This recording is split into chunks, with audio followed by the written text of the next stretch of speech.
Hello, everybody. This is Justin from Breakout Capital Ventures. Today, joining me is Fawzi Hanano from Cornish Metals to discuss their tin mining project in Cornwall. Welcome, Fawzi. Thank you for joining us again. Thank you, Justin. Glad to be back. Good. So I thought what we'd just do is start with a brief overview of the project which you got there. For those who don't know anything about it, if you just give us a brief overview of what Cornish Metals is all about. Yeah, certainly. So Cornish Metals owns the South Croft Tin mine in Cornwall, located in Redruth in Cornwall. It is a historical mine that produced tin and other base metals for over 400 years until it closed in 1998. It closed because prices were very depressed at the time, but since then there's been efforts to bring it back into production. We acquired the mine in 2016, and now we're working towards bringing it back into production by mid-2028. And just in reference to what I just mentioned from the pricing, when the mine closed, prices of tin were around $5,000 a ton or less. I just checked on my screen. The current spot pricing for 3 months tin is nearly $39,000 a ton. So it is doing quite well right now. Yeah, I've just been posting about tin price actually, and I think as you say, it's nearly 39,000. But I'm expecting that to go a lot higher. I think 44,000 and probably up to 50, 60,000 over the coming months or years, whatever it is. But I don't see that there's any downside to that in the short, medium term. So I think that's going to be fantastic. I know that we touched on this before, but I think it's quite important. Is if we just talk about the NPV of your project, is I think it's around 200 million. But for each $1,000 added to the tin price, what impact does that have to the NPV?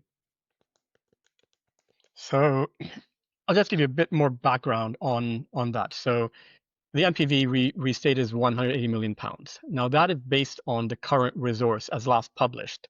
But as I mentioned, this mine has been producing for hundreds of years. So it didn't close because it ran out of material. And the current resource supports a 14-year mine life. It is our belief that we will continue the trend that we had previously of consistently replacing the ore that's been mined and adding to the resource. And that's something that we demonstrated in a chart in our presentation on our website, that in 1974, the mine had under 4 years of mine life remaining. 24 years later, it had just under 5 years of mine life remaining. So that's kind of what we're expecting to replicate through a drilling program, which would allow us to convert and add to the resource as we're mining going forward. So that will be a huge supporter in terms of increasing the NPV from that 180, which I believe completely underestimates the valuation of the asset. But then going back to your question, in terms of the price, we are very geared to pricing, and we ran the sensitivities, and every 10% change in the tin price versus the base price that we use contributes an additional 60 million pounds plus to the NPV. So currently the tin price is more than 10% higher than, so at current spot prices, the NPV would be closer to about 260 million pounds.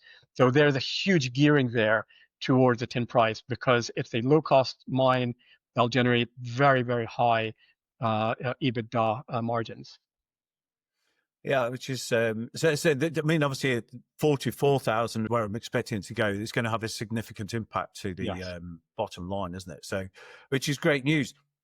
Okay, so I think since we last spoke, there's been a lot of director buys and some big director buys as well, which so at around the 8p level, which was a funding price not so long ago, which where the government sort of stepped in and dug deep into their pockets to fund this project as well, which is great news. So there's a lot of skin in the game from the directors, which is fantastic. I think you bought a fair few. I did as well. So in March, when we closed the transaction in which the National Wealth Fund came in and anchored that fundraise, there was director buying at that time. Since then, I believe there are very few windows where directors were allowed to buy because of just being inside.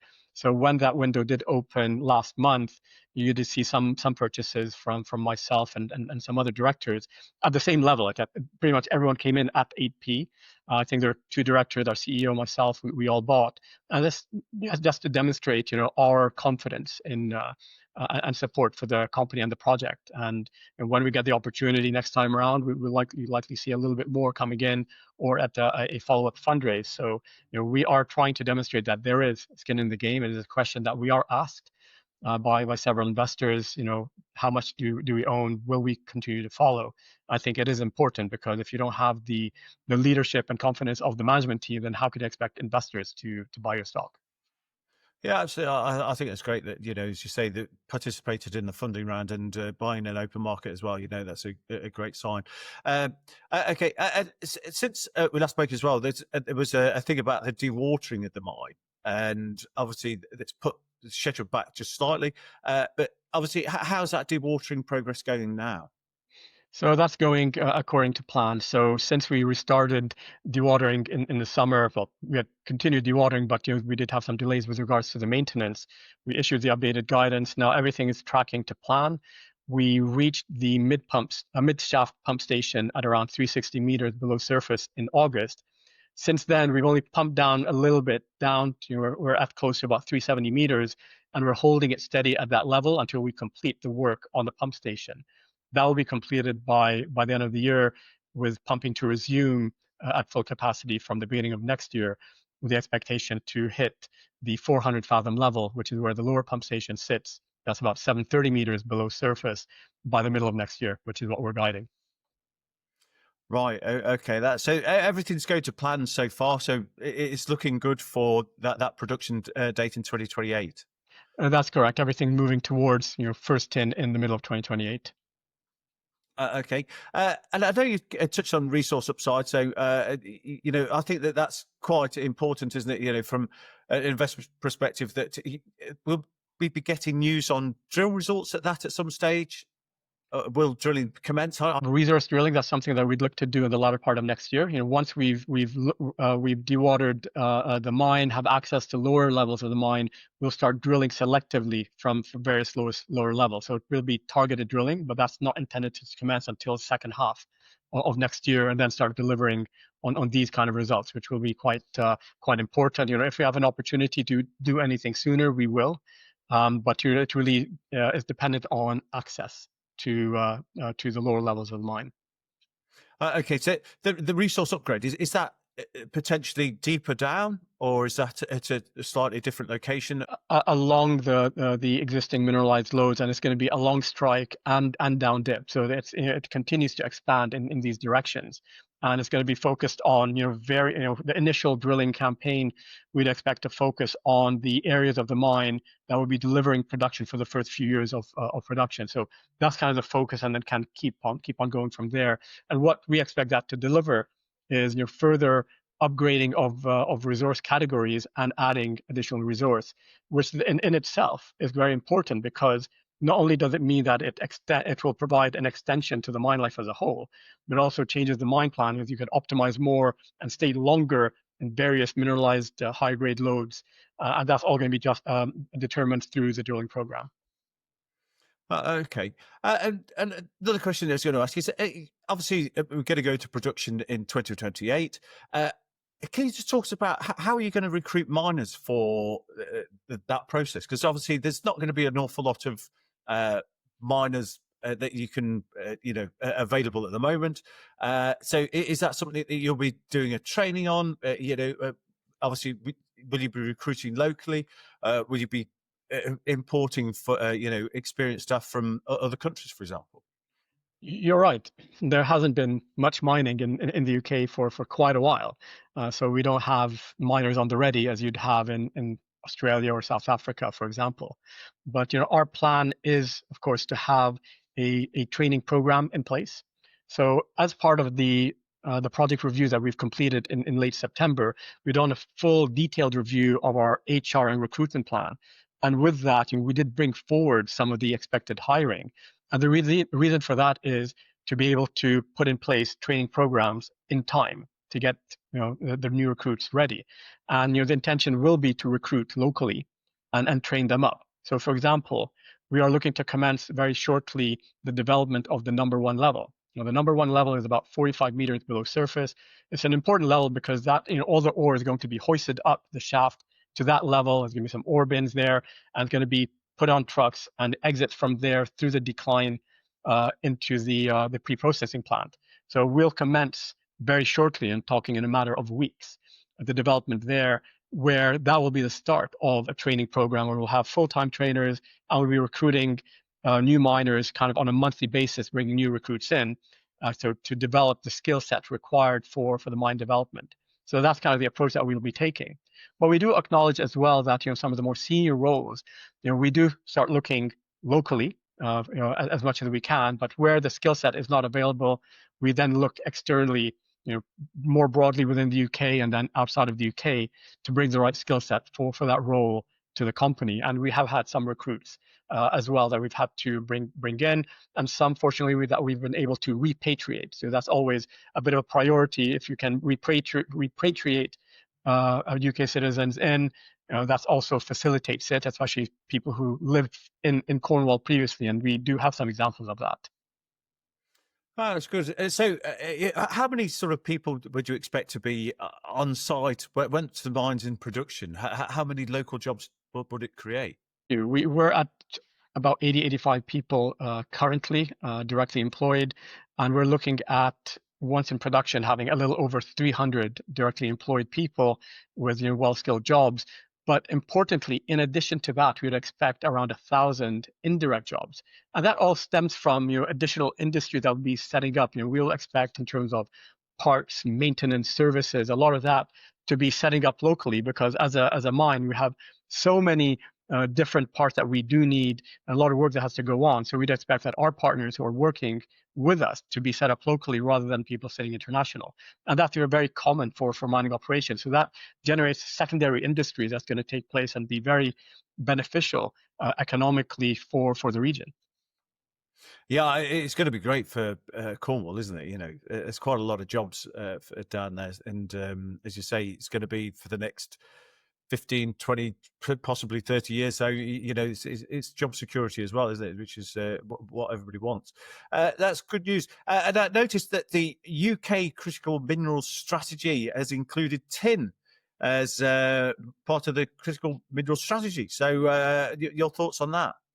Well, it's very good to see the updated critical minerals strategy being announced over the weekend in the UK, and the recognition of the importance of critical minerals as a whole and self-sufficiency. And it's good to see targets being set of minimum of 10% local production where possible by 2035, and even setting targets for some commodities. But I think that is very important. Very good to see that tin is in there, because when you look at the critical minerals list, a lot of countries acknowledge that they cannot produce many of these, and they will be securing the supply through bilateral or multilateral agreements with other countries to secure that. So these are negotiations and discussions that are going to be taking place over the years to come. But where you can produce it locally, that is significantly more important. But I think one important element of the critical minerals strategy, and which will be key for tin, is going to be in terms of downstream processing, because at South Croft, the plan is to produce a concentrate of about 58 to 60% tin. There's no processing capacity in the UK or elsewhere in Europe that can take that, so that'll have to leave our shores. So all demand for refined tin will have to be imported back into the country. So we'll need to see more by way of support to make it feasible for downstream processing capacity for tin and other critical minerals in country. And one of the main factors there is the price of power, because as we all know, price of power in the UK and in many places in Europe is significantly higher than other countries, including the US and Canada. So we need to be competitive, and it needs to be economic to build downstream capacity, whether it be us or someone else. Right. Okay. So that's a really interesting point, isn't it? That obviously that it is energy hungry business, isn't it? So how the government address that's going to be really interesting to see what sort of comes from that. Whether or not they subsidise it or not. I mean, I suppose that's a possibility, is it? That's correct. I think the government clearly acknowledges this, and it's talked about in the UK curriculum mineral strategy. We hosted the Minister of Industry on site at South Croft Tin on Tuesday this week, and if you see the BBC interviews, there was also talk about energy prices. So it is recognized that that is going to be quite important. So which way the government goes, whether it be different rates for industry, which I believe they already are talking about, and further subsidization, or if there's going to be a price floor on certain commodities, which I've seen in different countries. It's still very, very early days, but I think it's encouraging to see that these are being recognized, and the UK is now taking steps to secure its critical mineral requirements. Yeah, and obviously great news for Cornish Metals because you're the only tin mine in the UK. So I think is it possibly in Europe? Yeah, currently there's no primary production of tin in all of Europe or North America for that matter.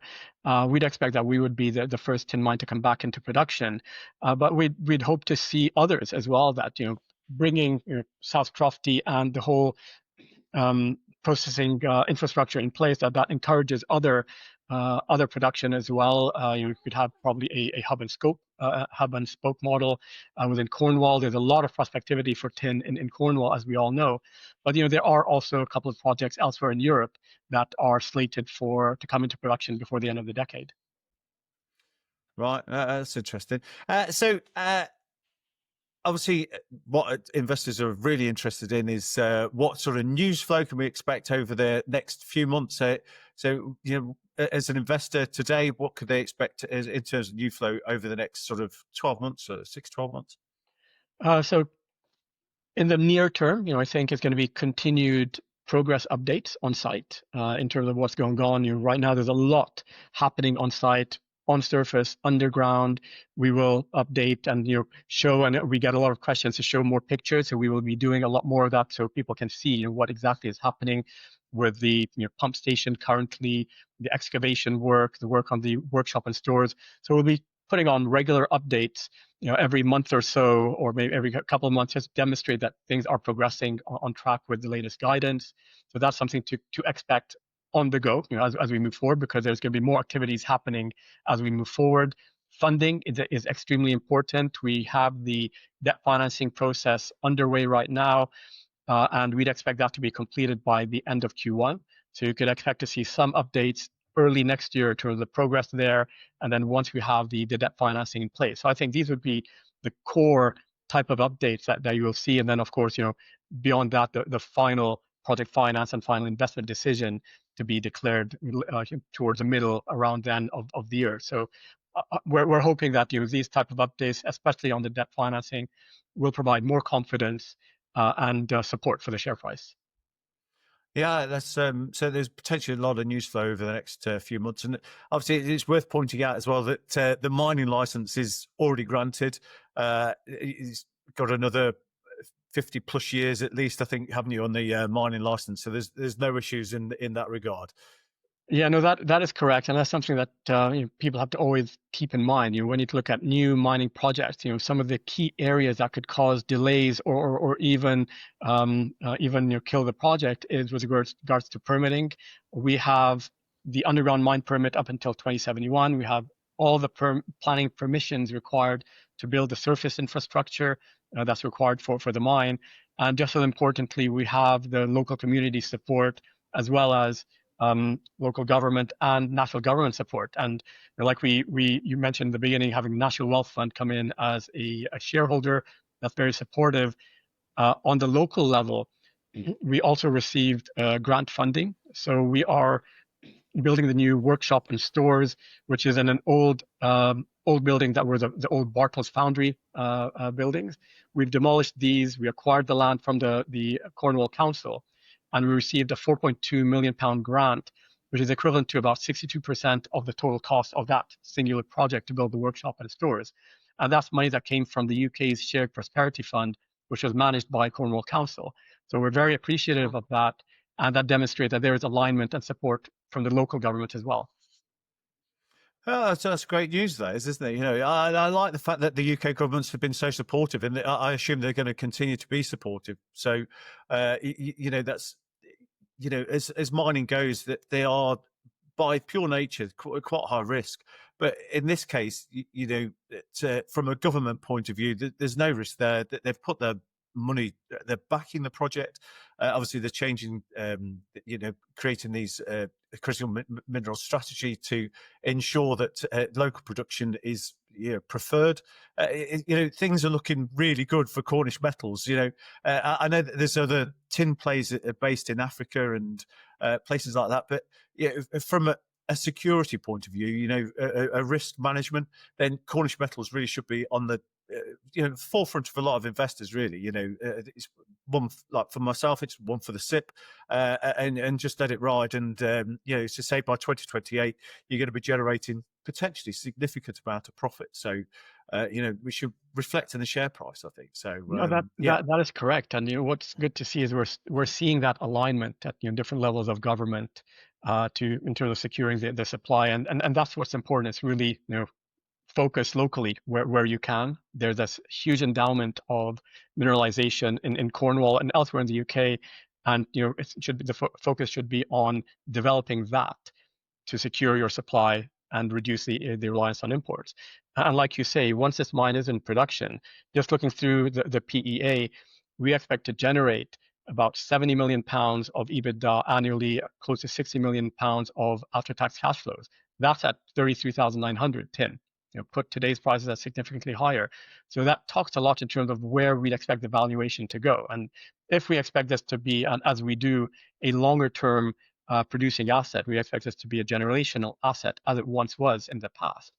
You take that 70 million of EBITDA, you put that on a peer multiple of other base metal companies, about 6 times, and you start to see the level of valuation where we expect that this should be going to. Of course, between now and then, we need to demonstrate the de-risking of the asset in terms of execution risk, financing risk, and that's something that we will be doing as we move forward. And of course, we have to demonstrate our capability of growing that resource. And as these 3 items all come true, as we expect they will, we expect that the valuation will keep moving upwards towards these levels. Yeah. Well, exciting times ahead. And thanks very much, Fawzi.